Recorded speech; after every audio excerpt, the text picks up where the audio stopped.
아브넬이 이스라엘 장로들에게 말하여 이르되 너희가 여러 번 다윗을 너희의 임금으로 세우기를 구하였으니 이제 그대로 여호와께서 이미 다윗에 대하여 말씀하시기를 내가 내 종 다윗의 손으로 내 백성 이스라엘을 구원하여 블레셋 사람의 손과 모든 대적의 손에서 벗어나게 하리라 하셨음이라 하고, 아브넬이 또 베냐민 사람의 귀에 말하고 아브넬이 이스라엘과 베냐민의 온 집이 선하게 여기는 모든 것을 다윗의 귀에 말하려고 헤브론으로 가니라.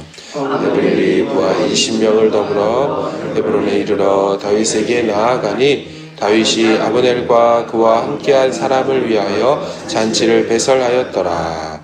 아브넬이 다윗에게 말하되 내가 일어나 가서 온 이스라엘 무리를 내 주 왕의 앞에 모아 더불어 언약을 맺게 하고 마음에 원하시는 대로 모든 것을 다스리시게 하리이다 하니, 이에 다윗이 아브넬을 보내매 그가 평안히 가니라.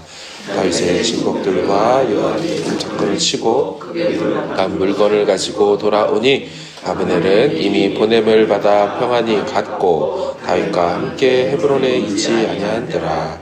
요압 및 요압과 함께한 모든 군사가 돌아오매 어떤 사람이 요압에게 말하여 이르되 넬의 아들 아브넬이 왕에게 왔더니 왕이 보내매 그가 평안히 갔나이다 하니, 요압이 왕에게 나아가 이르되 어찌하심이니까? 아브넬이 왕에게 나아왔거늘 어찌하여 그를 보내 잘 가게 하셨나이까? 왕도 아시려니와 넬의 아들 아브넬이 온 것은 왕을 속임이라. 그가 왕이 출입하는 것을 알고 왕이 하시는 모든 것을 알려 함이니이다 하고, 이에 요압이 다윗에게서 나와 전령들을 보내 아브넬을 쫓아가게 하였더니 시라 우물가에서 그를 데리고 돌아왔으나 다윗은 알지 못하였더라. 아멘. 사울의 넷째 아들 이스보셋 편에 섰던 아브넬이요, 이제는 금세 완전히 변심하였습니다.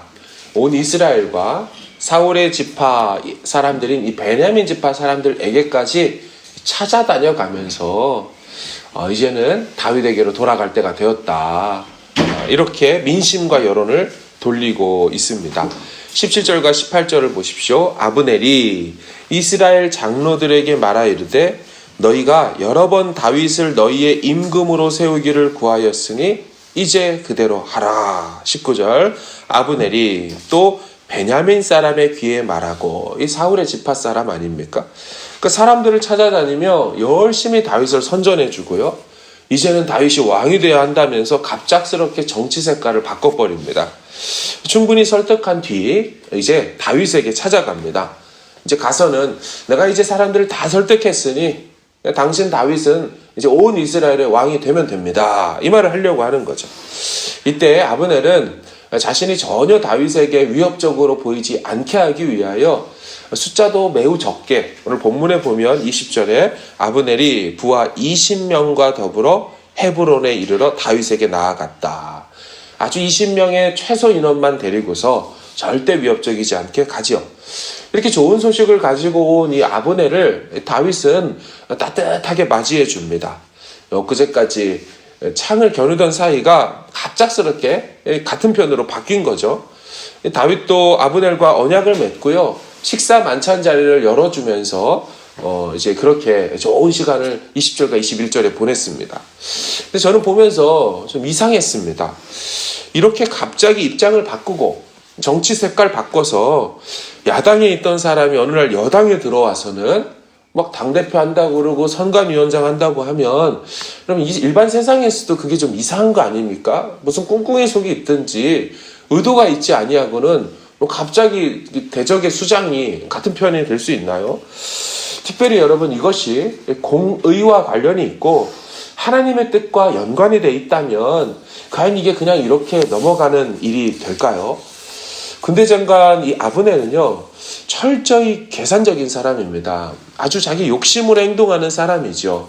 지금까지 했던 아브넬의 말들을 어제도 나눴지만, 아브넬은 자신이 하나님의 뜻을 거부하고 그에 반하여 살아왔음을 모르지 않았던 사람입니다. 사울의 넷째 아들인 이스보셋과의 갈등 속에서 어제 본문에 뭐라고 했습니까? 여호와께서 이 다윗에게 맹세한 것이 있다는 걸 나도 안다. 이 나라를 사울의 집에서 다윗의 집으로 옮기실 거고 그의 왕위를 단에서부터 브엘세바까지 다 견고히 세울 것이다. 그러니까 지금 이 같은 아브넬의 행동은요, 그동안 몰랐다가 나 이제 알았네. 이제 하나님이 이 다윗과 함께 하는지 난 지금 알았네.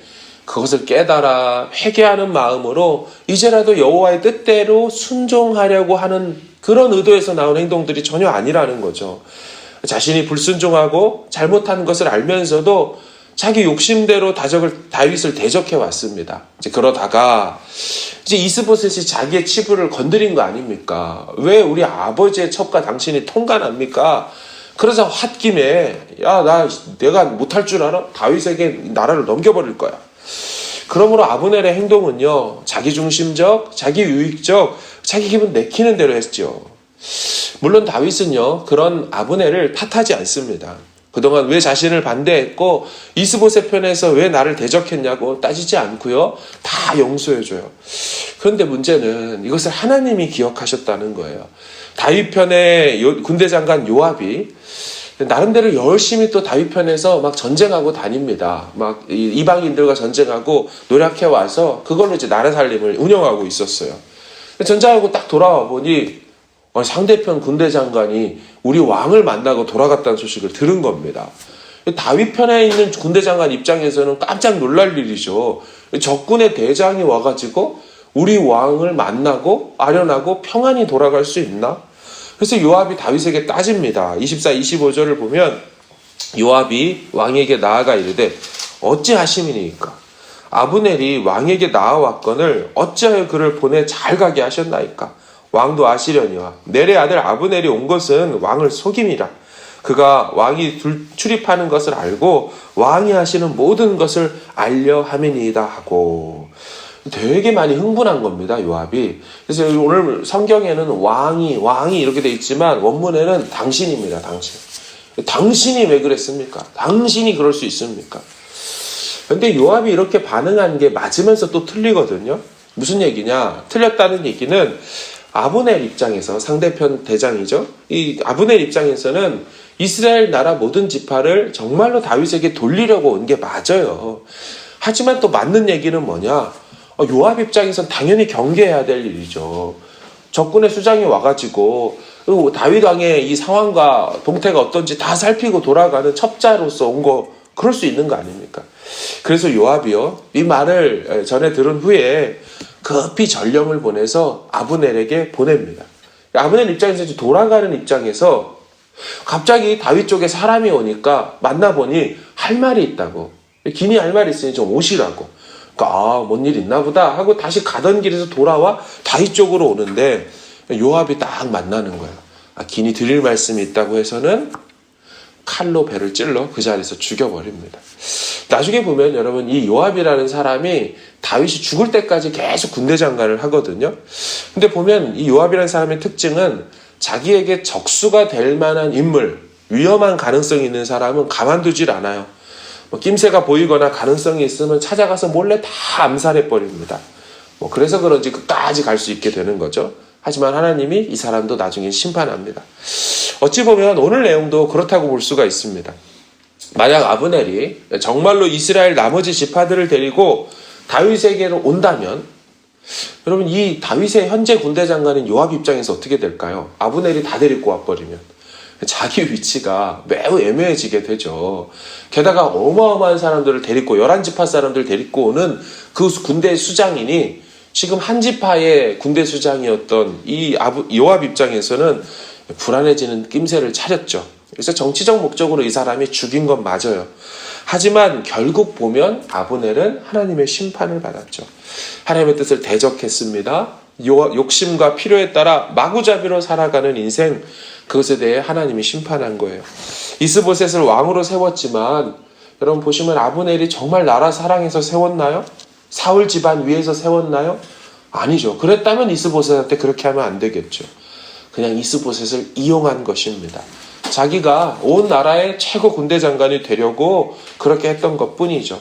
그러다가 이제는 분위기가 달라지고 싸워봤자 다윗에게 지니까 이제 와서 다윗에게로 붙어버린 것이죠. 하나님은 이런 기회주의자를 가만두지 않으셨습니다. 결국 다윗 좋은 일만 해주고 그는 죽게 되는 거죠. 저는 보면서 현대판 정치 현장을 보는 것 같다는 생각이 들었어요. 야당 편에 설 것처럼 하다가 금세 여당으로 바꾸고 표가 나오는 곳에 섰다가 불리한 것이 되면 금세 정책을 철회하고 자기 살 길만 찾는 철새 정치인들 말입니다. 만약 아브넬이요 진짜로 회개하고 다윗에게로 돌아왔다면 상황은 달라졌을 거예요. 그러나 어디에도 아브넬은 그런 회개의 모습이 발견되지 않습니다. 결국 알면서도 대항하고 불순종했던 이에 대한 하나님의 심판이 행해진 것이죠. 이것을 반대로 말하면 어떻게 될까요? 다윗은 이런 모든 일들에 철저하게 정직하고 깨끗하게 행동을 합니다. 지금 이 요압이라는 이 다윗 쪽 사람이 아브넬 찾아가서 죽인 행동이